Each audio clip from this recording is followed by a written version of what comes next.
c'est mes racines ici en France. On a été, comment dire, on a été déracinés à un moment donné du Vietnam et on s'est réimplanté ici et nos racines sont ici à Saint-Livrade. André Forger, c'est un peu l'enfant du pays. Bonjour Roland, ça va? Monsieur le maire. Enfant du CAFI, le centre d'accueil des Français d'Indochine, il a connu le déracinement et le dénuement jusqu'à devenir aujourd'hui le premier édile de la ville. C'est un parcours méritant. Son enfance et son adolescence, André Forger les passe ici, dans ce centre fermé, à l'époque, par des barbelés. Là, c'était sur le bateau qui nous emmenait donc en France.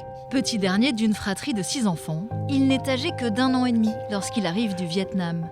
Sa mère les élèvera seule, dans ses baraquements. Pratiquement tous les soirs, elle pleurait. Elle pleurait d'avoir tout laissé là-bas au Vietnam et de se reconstruire une vie ici. Donc ça a été très difficile.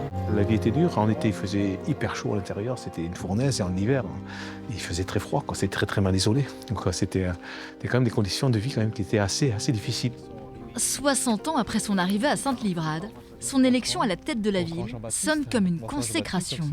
L'émotion était très très forte au fond de moi, très très forte, parce que j'ai vraiment pensé à toutes ce qu'on appelle les mémés du CAFI qui sont disparus et là ça m'a rempli d'émotions et je suis sûr d'où elles sont. Elles étaient très très fières de leur petit du CAFI qui est arrivé maire 70 ans après.